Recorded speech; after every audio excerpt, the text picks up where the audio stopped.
Welcome to mom of மீனு. இன்றைக்கி நம்ம 10 month ப்ளஸ் பேபிஸுக்கு கொடுக்குற லஞ்ச் ரெசிபி பார்க்கலாம். இன்றைக்கி நம்ம உளுந்து பருப்பு சாதம் எப்படி பண்ணலான்னு பார்க்கலாம்.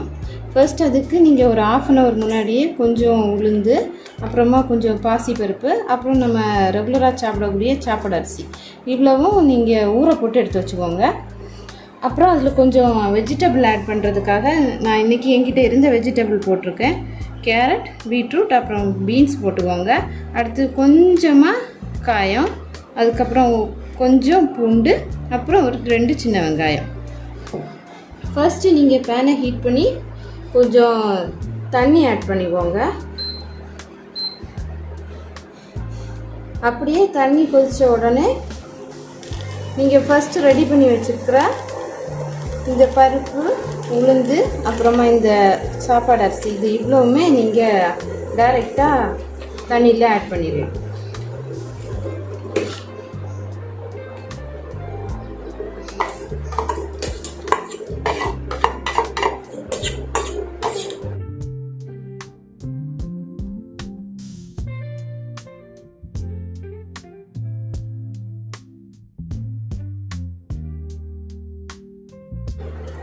கொஞ்ச நேரம் அரிசி பருப்பு எல்லாமே வேகட்டும்.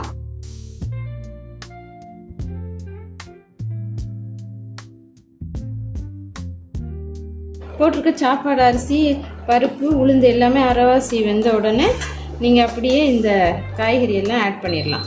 ஃப்ளேமை லோ பண்ணிக்கோங்க.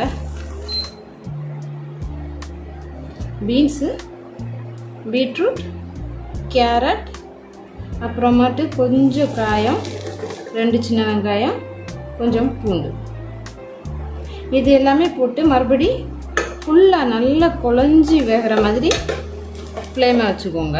பீட்ரூட் போட்டதுனால கலர் வந்து ரெட் கலரில் சேஞ்ச் ஆகும், அது ஒன்றும் பிரச்சனை இல்லை. அப்படியே நீங்கள் ஃப்ளேமை இன்க்ரீஸ் பண்ணி வெளியில் கொதிச்சு வராத அளவு பார்த்துக்கோங்க. இன்னும் நல்லா குக்காகி குழஞ்சி வரட்டும், அது வரைக்கும் கொஞ்சம் வெயிட் பண்ணுங்க. இப்போ நீங்கள் செக் பண்ணி பார்த்துக்கோங்க வெந்துடுச்சா என்னன்ட்டு. அப்படி ரொம்ப சாஃப்டாக வேகணும்.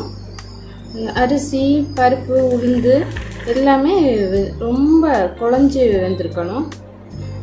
இப்போ பார்த்தா நமக்கு எல்லாமே அரிசி, பருப்பு, உளுந்து, அப்புறம் நம்ம போட்ட வெஜிடபிள் எல்லாமே நல்லா வெந்துடுச்சு. இனி நீங்கள் அப்படியே ஸ்டவ்வை ஆஃப் பண்ணிடலாம். ஆஃப் பண்ணிவிட்டு ஃபைனலாக கொஞ்சமாக கீ ஆட் பண்ணிக்கோங்க. எவ்வளோ தேவையோ அதுக்கேற்ற மாதிரி ஆட் பண்ணிக்கோங்க. நான் கொஞ்சம் கம்மியாக தான் ஆட் பண்ணேன்.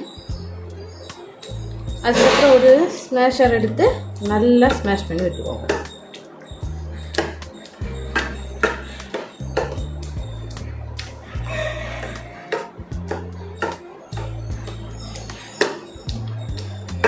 உங்கள் குழந்தை அதிகமாக நெய் சாப்பிடுன்னா கொஞ்சம் கூட நீங்கள் நெய் ஆட் பண்ணிக்கலாம், இல்லைன்னா கொஞ்சம் கம்மியாகவே போட்டுக்கலாம். அதிகமாக நெய் ஆட் பண்ணுறப்போ குழந்தைக்கு வெயிட் கெயின் வந்து ரொம்ப ஃபாஸ்ட்டாக இருக்கும். ஓகே, நல்லா ஸ்மாஷ் பண்ணியாச்சு.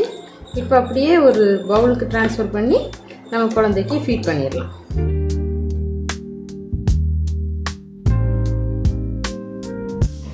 இந்த மாதிரி பேபி ரிலேட்டட் வீடியோஸ் பார்க்குறதுக்கு எங்கள் சேனலை சப்ஸ்கிரைப் பண்ணிக்கோங்க. அப்படியே பக்கத்தில் இருக்க பெல் பட்டனை கிளிக் பண்ணி ஆல்ன்ற ஆப்ஷனையும் கிளிக் பண்ணிக்கோங்க. தேங்க்யூ.